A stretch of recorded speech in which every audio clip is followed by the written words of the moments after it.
Today I'll be talking about vitamin B12, also known as cobalamin, which is a water-soluble vitamin. It primarily comes from foods of animal origin or animal source, meat products.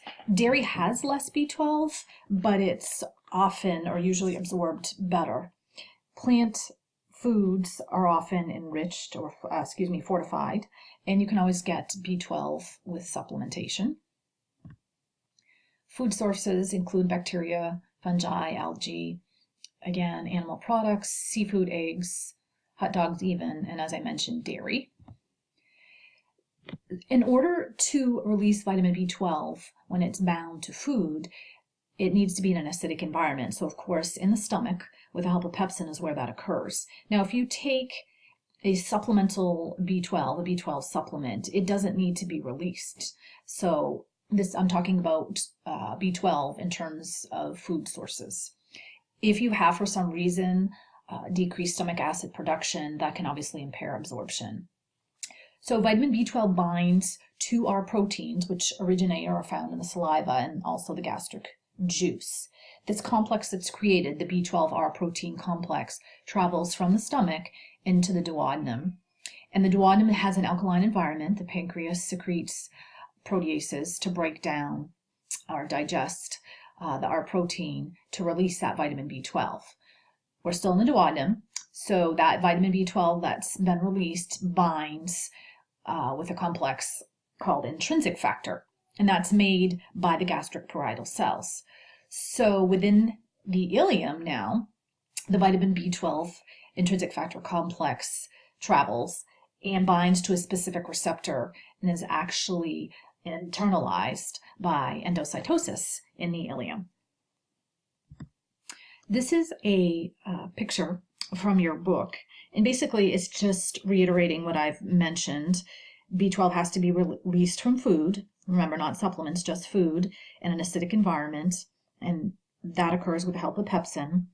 And then once that B12 is bound to an R protein, which again is found in saliva and gastric juice, that complex travels into the duodenum, the first part of the small intestine, and within the alkaline environment of the duodenum, that protein, the R protein, is digested and that B12 is released.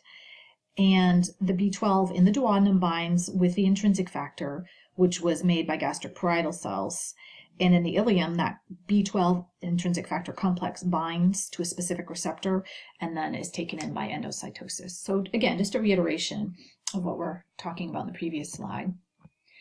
In the blood, B12 is bound to one of three cobalamins. Primarily TC2 is the carrier. And TC1 and TC3, they're not terribly certain what the exact functions are of these transport carriers. And B12 can be stored and retained for long periods of time in the liver, several years.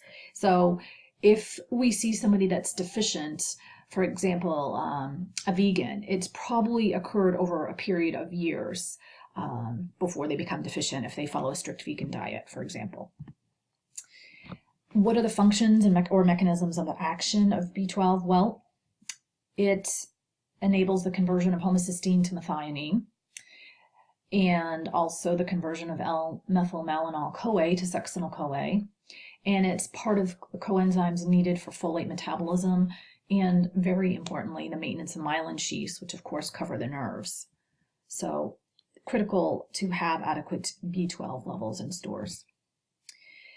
It's really not degraded prior to excretion. You can see that there's a very small amount that's lost in the bile, but most of it is reabsorbed in the ileum.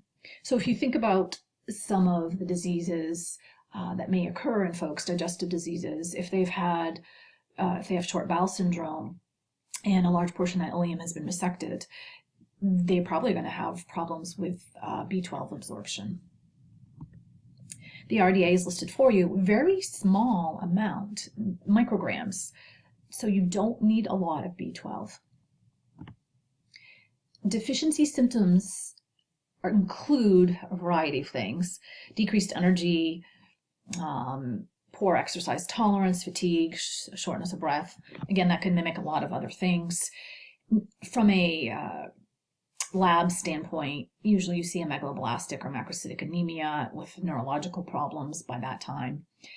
And again, I mentioned inadequacy is most likely to occur over several period of years due to vegan diets, but also there's a number of other causes where we might see it. Alcoholism, people that have had the gastric bypass surgery. Generally, as we age, we're more prone to vitamin B12 deficiency. Anything that alters the gastric pH can lead to vitamin B12 deficiency. Destruction of parietal cells will lead to inadequate intrinsic factor, and that can result from atrophic gastritis, pernicious anemia, which is a genetic disorder, and other conditions. If there's any impairment of the pancreatic exocrine glands, where you don't have that basic environment in the duodenum, that can lead to B12 deficiency. Also, any malfunctions or diseases associated with the gastric or intestinal function. I just mentioned short bowel syndrome. Use of nitrous oxide is interesting. That can exacerbate B12 deficiency. I'm not sure why anyone would be using or exposed to a large quantity of nitrous oxide or repeat uses, but I thought I'd put that down. Pernicious anemia specifically is a genetic defect. So what's going on with folks that have this disease is they basically aren't producing intrinsic factor, and therefore they've got little or no B12 absorption. Signs and symptoms include megaloblastic anemia, those large erythrocytes, immature erythrocytes, nerve damage, weakness, sore tongue, memory loss, confusion, and eventual death if this is not treated. Toxicity hasn't been observed, and they haven't even set a tolerable upper intake level. People tend to think that they can take megadoses of vitamin B12 and it'll give them extra energy or help them lose weight. There's nothing in the literature to support that. And thus far, there haven't been any documented side effects to that. It's just that you're spending money for something that's probably not going to happen as a result of your supplementation. Assessment of Nutriture, I feel like a broken record. I keep saying it over and over. Usually serum concentrations is what we look at in a clinical setting. And they can be maintained at the expense of the tissues. However, that is basically the gold standard how B12 is assessed in terms of whether or not a person's deficient. Methylmalonic acid, and there's some other tests, including the Schilling test, but you're likely not going to see those in a clinical setting, a healthcare setting, I should say. Perhaps in a research setting, you might see them. Treatment, usually folks who are B12 deficient get monthly injections. There is a nasal gel that can be used. Sublingual B12 tablets are given because it's absorbed directly. Obviously, if there's a problem with B12, depending where it occurs in the process, we won't want to give it PO where they would swallow it. Pharmacological doses are usually given in 1 to 2 milligrams daily. QD is daily for those of you who aren't familiar with that. And that concludes my lecture on B12. Please let me know if you have any questions.